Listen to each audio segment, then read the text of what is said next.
Starting तो ऐसे लगती जैसे मक्खन ब्रेड के ऊपर मला जा रहा होगा।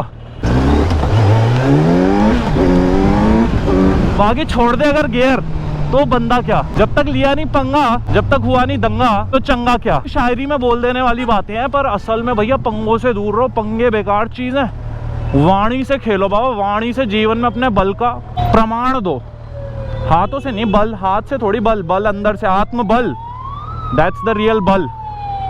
बल पहाड़ी बल बल बहुत बोलता है ना, तो बल से ही सारा काम चलता है। देखो भाई आज बाबा को लगी है भूख, बाबा घर से खाना खा के नहीं आया, तो बाबा तुम्हें ले जाएगा एक प्रसिद्ध, बहुत ही प्रसिद्ध यानी कि शहर की one of the most famous shop में कुछ खाने के लिए और तुम्हें दिखाने के लिए। देखोगे तो समझोगे, समझोगे तो जानोगे, जानोगे तो पाओगे जब यहाँ आओगे। मतलब कभी आए, फ्यूचर में प्लान बना हमारे शहर आने का, तो you can also go to that place अपनी भूख मिटाने के लिए, अपने पेट के चूहों को शांत करने के लिए।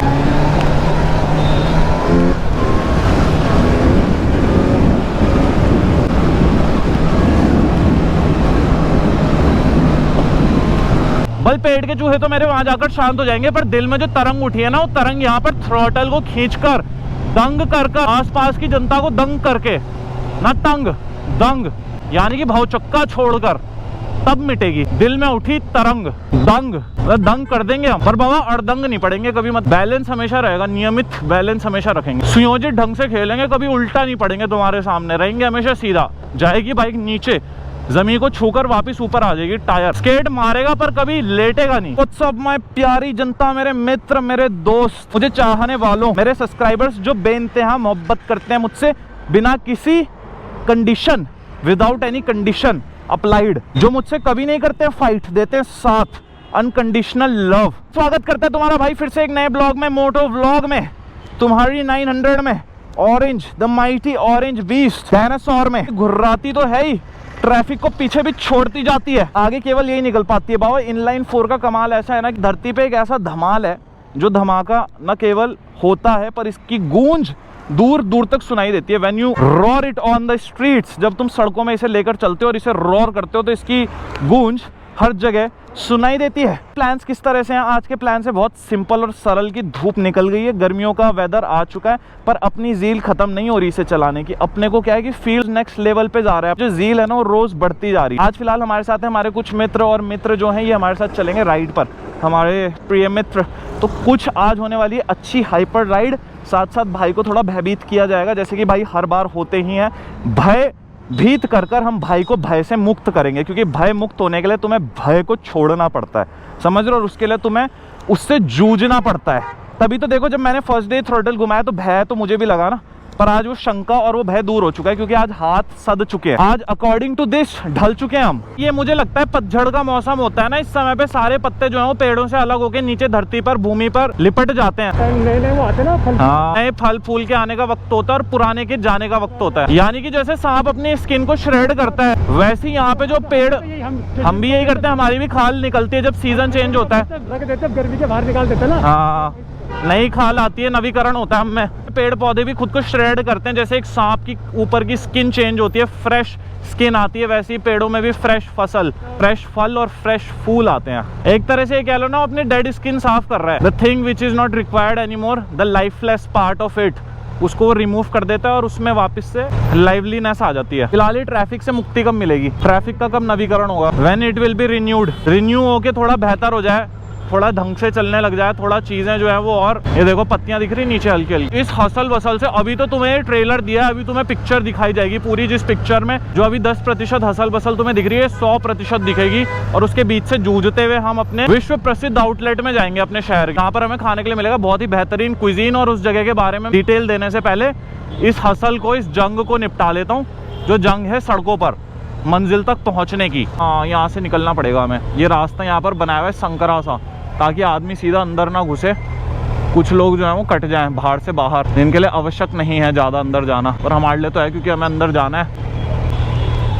वही फाइनली अपनी सुपर बाइक को लेके आ चुके हैं हम पलटन बाजार के अंदर। हसल बसल से भरी हुई सड़क, व्यापारी व्यापार करते हुए और टूरिस्ट गेड़ी लगाते हुए मौत के मुंह में घुस चुके हैं हम। एक मौत का कुआं वो होता है और एक मौत का कुआं ये है। देखते जाओ अंदर पहुंचते पहुंचते कितनी दुविधाएं और कितनी बाधाएं आने वाली हैं सफर में। तुम कहोगे हर चीज को तुम सफर कह देते हो, यार सफर तो है ही ना जीवन में, हर चीज एक सफर ही तो है। घर से निकलने के बाद तुम जो भी करते हो तुम कहीं पहुंचने के लिए ही करते हो ना ब्रो, और तुम कहीं पहुंचते हो तो सफर ही तो हुआ। घर में बैठना सफर नहीं है, पर बाकी बाहर निकलना तो सफर ही है। क्यों ब्रो? ट्रैवल। तो फिलहाल बाधाएं बहुत हैं सड़क पे, सारी बाधाओं को दरकिनार करते हुए हम साइड करते हुए संभल संभल कर हॉर्न देते देते आगे की तरफ बढ़ रहे हैं। कुछ सजाया गया है बाजार को ना, ऊपर देखो चीजें। अच्छा नवरात्र चल रहे हैं, दैट्स व्हाई। हे ओके, समापन हुआ। यहाँ इतनी गति आप रख सकते हो। यहाँ सुपर बाइक होने का कोई लाभ नहीं है, पर यहाँ आने का जरूर लाभ है, क्योंकि यहाँ आपको बहुत सारी चीजें ना मिल जाती हैं related to food, related to clothes. Shopping करने के लिए this is the spot, one of the most trusted spots में से एक। गाड़ी खड़ी करने की जगह नहीं है, ये सीधी करके लगवाओ। इस प्रकार से कुछ करते करते हमारी फिलहाल फाइनली स्पॉट पर लग चुकी है बाइक। तो बॉस ये द लक्ष्मी आउटलेट हमारे शहर का one of the most famous restaurants में से एक। 1944 यानी कि मेरी 3 पीढ़ियां खप चुकी होंगी, उससे भी पहले का ये रेस्टोरेंट यहाँ पर बना हुआ है, इसका इतिहास है। मोस्ट ऑफ द डिशेस जो यहाँ पर आपको मिलेंगे ना उपलब्ध होंगी वो है मसाला डोसा, वड़ा सांभर और साउथ इंडिया से रिलेटेड इडली सांभर। इस तरह के पकवान आपको यहाँ देखने के लिए मिलेंगे। South Indian food dominated restaurant है जहाँ पर आपको मुख्य रूप से साउथ इंडियन कुजीन्स देखने के लिए मिलते हैं। तो दोस्त हम लोग रहते हैं उत्तर भारत में, और उत्तर भारत में ना उत्तर भारत का खाना चलता है। दक्षिण भारत का जो भोजन है ना वो यहाँ देखना बड़ा बहुत रेयर है। अगर मिलता भी है तो वो स्वाद यहाँ मिल पाना बहुत कठिन है, वो उम्दा स्वाद यहाँ मिल पाना।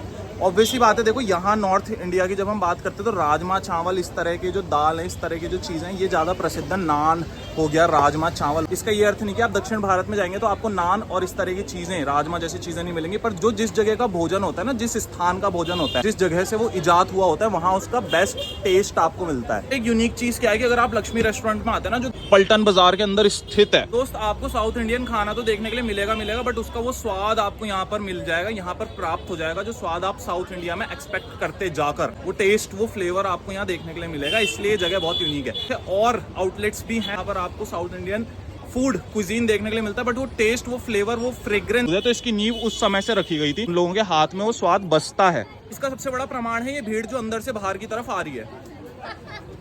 अपने मुंह से क्या बड़ाई करनी, टेस्ट जो है ना वो आपको आकर खाकर पता चलेगा। बट उससे पहले एक बार हम भैया से बात कर लेते हैं कि कितना वक्त हो गया उन्हें इडली सांभर बनाते हुए और कितने साल उन्होंने दे चुके हैं इस शॉप को। कितने समय से आप यहाँ पर काम कर रहे हैं? 87 से। तो मेरे को एक बात बताओ भैया, मैंने ना डोसा और इडली बहुत जगहों पे खाया है, लेकिन नॉर्थ के अंदर ना, उत्तर भारत की जब हम बात करते हैं तो सांभर के अंदर ना वो स्वाद ला पाना, वो खटास ला पाना, डोसे के ऊपरी जो परत है उसके अंदर वो जो खटास होती है हल्की सी, वो मिसिंग होती है हर जगह। पर यहाँ पर वो मेरे को हमेशा मिली जितनी बार मैं आया। तो एक अनूठा स्वाद जो है, एक अनोखा स्वाद जो है वो आप किस तरह से ला पाते हैं? सही है, अच्छा, लोग खुद ही मसाला देते हैं हमें, अच्छा, सौंपना है, बनाना है। तो इसके पीछे का राज क्या है कि ये जो स्वाद यहाँ पर मिल रहा है और वो अन्य जगहों पर नहीं उपलब्ध हो रहा है? ये मसालों का अंतर है या बनाने का तरीके में अंतर है? मसालों का भी अंतर है। ओरिजिनल मसाला हमारे एमपी के मसाला आते हैं, अच्छा, तो डालते हैं, ओरिजिनल मसाले डालते हैं। बनाने में भी तो कुछ अंतर होगा, तरीका होगा जो शायद से जो विधि दूसरों को नहीं पता है। तो हो गए साहब, तो थोड़ा टेस्ट तो देना पड़ेगा। कस्टमर जो हमारे हैं सारे पुराने कस्टमर, नए वो बच्चे भी आ रहे हैं यहाँ, हाँ जी, शाबाशी दे दें ना। हाँ जी, हाँ जी, हाँ जी। 40 साल होने वाले हैं। हम ये कह सकते हैं कि जहाँ पर माता पिता खाना खाने आते थे, अब उनके बाद उनकी नेक्स्ट जनरेशन भी उसी स्थान पर स्वाद लेने के लिए, लुफ्त लेने के लिए आ रही है जब साउथ इंडियन खाने की बात आती है। तो दोस्त आपको एक पीओवी व्यू भी दे देता हूँ यहाँ से मैं। ये है लक्ष्मी आउटलेट। यहाँ से आप पलटन बाजार के अंदर घुसते हैं, क्लॉक टावर का पीछे आपको क्लॉक टावर नजर आ रहा होगा, टॉप एंड क्लॉक टावर का आपको नजर आ रहा होगा। वहां से आप अंदर घुसेंगे और यहाँ से आप एग्जिट होते हैं। बट इधर से मेन एरिया ये, क्योंकि रिकॉग्नाइज्ड एरिया है ना, क्लॉक टावर है, आ रहे हैं सबसे ज्यादा क्लॉक टावर पे हर कोई आके विजिट करता है क्योंकि सेंटर है। तो यहाँ से आप एंटर होंगे और यहाँ बीच में मिड ऑफ द पलटन बाजार में आपको ये शॉप देखने के लिए मिल जाएगी। दोस्त अगर मैं कुछ अपनी मेमोरीज की बात करूँ ना, जो मेरे बचपन की जो स्मृतियां हैं दिमाग में है इस शॉप से जो जुड़ी हुई है, इस दुकान से जो जुड़ी हुई है, वो ये है कि वो माता जॉब करते थे यहाँ पे, गवर्नमेंट जॉब थी उनकी, घंटा घर में जो मेन डाक ऑफिस है उधर पे। तो मेरा जब बचपन था ना, बचपन में जब उनके ऑफिस में आया करता था, दफ्तर में कई बार आकर बैठा करता था दिन में, तो हम लोग चहल पहल करते करते चलते चलते चलते इस मार्केट के अंदर आया करते थे और यहाँ पे इडली का लुफ्त लिया करते थे। वो जो नॉस्टैल्जिया वाली फीलिंग है ना, जो बचपन से एक स्मृति आपकी जुड़ जाती है, एक याद आपकी जुड़ जाती है, वो हमेशा रिफ्रेश्ड रहती है, जब भी आप याद करते हैं उस चीज को, वो एकदम से आपके सामने आ जाता है पूरा चित्र। तो वही चीज है, वो आदत उस समय डेवलप हुई थी और वो आदत आज तक चल रही है, आज तक वो आदत बरकरार है। आज तक मैं शॉप में आता हूँ, जब भी मुझे हफ्ते में वक्त मिलता है तो आकर डोसा और इडली का लुत्फ मैं जरूर उठाता हूँ। बाकी अगर आप भी आए उत्तराखंड, कभी विजिट कर रहे हैं, आप हिमालय इलाकों में आ रहे हैं, पहाड़ी इलाकों में, तो आप यहाँ आकर लक्ष्मी रेस्टोरेंट में साउथ इंडियन खाने का आनंद उठा सकते हैं। साउथ इंडिया के अंदर देखने के लिए मिलता है ना, उससे ज्यादा ही मिलेगा, कम नहीं मिलेगा। ऐसी इडली, ऐसी अनोखा डोसा आपने अभी तक नहीं खाया होगा। स्वाद के मामले में, दिखने में तो सब एक जैसे होते हैं, पर अंदर क्या है वो अंतर लाता है। और जो यहाँ मिलेगा वो फिर आपको उत्तर भारत के अंदर, तो जितना मैंने देखा है, जितना मैं जान पाया हूँ, जितना मैं भाप पाया हूँ, उस मामले में उसकी बराबरी, उसकी टक्कर कर पाना थोड़ा मुश्किल है। सिर्फ प्रमोशन की वजह से नहीं बोल रहा हूँ, मुझे 1 रुपए नहीं मिला, बट स्वाद की वजह से बोल रहा हूँ, और जो टेस्ट मेरी जीभ में बसा है उसकी वजह से बोल रहा हूँ। तो आगे जरूर ट्राई करना। बाकी फिलहाल हम भी अपना प्रोग्राम निपटाते हैं, आगे निकलना है रोड पे सफर में।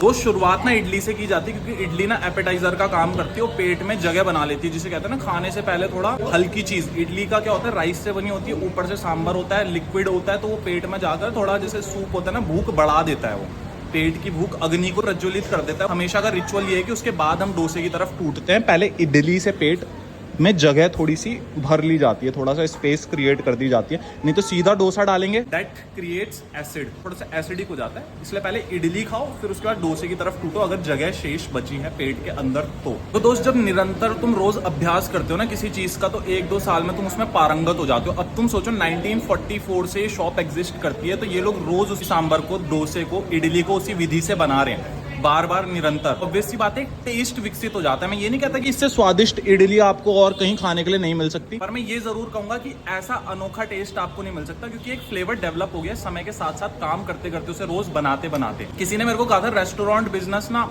सबसे कठिन काम से दुश्मनी निकाल देना, तो उसे रेस्टोरेंट बिजनेस में भेज दो। क्योंकि रेस्टोरेंट बिजनेस में ना आपको रोज कुछ नया बनाकर नहीं खिलाना ग्राहकों को, उन्हें वही स्वाद चाहिए जो उन्होंने 1 साल पहले खाया था, उन्हें वही फ्लेवर, वही टेस्ट, वही फ्रेग्रेंस चाहिए खाने के अंदर। वो बहुत कठिन है, रोज वही टेस्ट, वही फ्लेवर ला पाना, उसी मापदंड पे खरे उतर पाना जो 1 साल, 2 साल, 3 साल, 4 साल पहले आप प्रोवाइड कर रहे थे। इसलिए रेस्टोरेंट बिजनेस के अंदर माहिरी चाहिए, मास्टरी चाहिए, और साथ में डिसिप्लिन चाहिए, तब जाके आप ग्राहक को खुश कर पाते हो, उसे खींच पाते हो। और वही चीज यहाँ के खाने के अंदर वो टेस्ट है, इतने सदियों से बनी हुई है, वो परंपरा की तरह चली जा रही है, एक जनरेशन टू दूसरी जनरेशन आगे बढ़ती जा रही है, और मुझे लगता है आगे बढ़ती रहेगी जब तक ये टेस्ट और ये फ्लेवर बरकरार रहा। तो दोस्त, कभी भी ना किसी चीज का आकार और उसका साइज देखकर उसे जज नहीं करना चाहिए। इडली कितनी सी होती है, लगती है ऐसे कि फूली हुई है, खाली इसको खाकर पेट क्या ही भरेगा। प्लेट इडली अगर आप सांभर के साथ ढका पेल ढंग से पेल लो, तो उसके बाद दूसरी प्लेट के लिए हाथ नहीं उठता है। यहाँ पर मसाला डोसा मंगा चुका है, पर ये मसाला डोसा 2 व्यक्तियों के बीच में आधा आधा बटेगा। पूरा समाप्त करना मेरे बस की बात नहीं है। पेट की सीमा है, जबान जो है वो स्वाद मांगती है, पेट है, पेट थाम लेता है, पेट कहता है कि बस इसके आगे मैं और नहीं। जबान जो है, जबान कहती है नहीं भाई अभी तो बचा है, अभी और खाओ, अभी और स्वाद लो। पर क्या करें, जबान को रोकना पड़ता है, नहीं तो बदहजमी हो जाती है। स्वाद की तरह से लो, घर में पेट भर के खाओ, बाहर आके स्वाद, व्यंजन, भोजन, जो बाहर के भोजन है ना, खाद्य पदार्थ हैं, पकवान है, उनको take it as a mood changer, मन बदलने के लिए, थोड़ा सा स्वाद जीभ में लेने के लिए, चखने के लिए खाओ। पूरा पेट मत भरो उनसे, तब तुम ज्यादा खा पाओगे, तुम ज्यादा स्वाद ले पाओगे, ज्यादा चीजें पेल पाओगे। हम डोसे को पेलते हैं। देखो दोस्तों, मिलावट का दौर है, क्यों कहते हैं, देख रहे हो ये नारियल की चटनी है, इसमें हल्का सा ना पीलापन है, और इसकी डेंसिटी देखो आप, पानी और सफेद, क्योंकि उनमें पानी मिलाया जाता है। ये है रियल नारियल की चटनी ब्रो, और ये सामने अपना डोसा।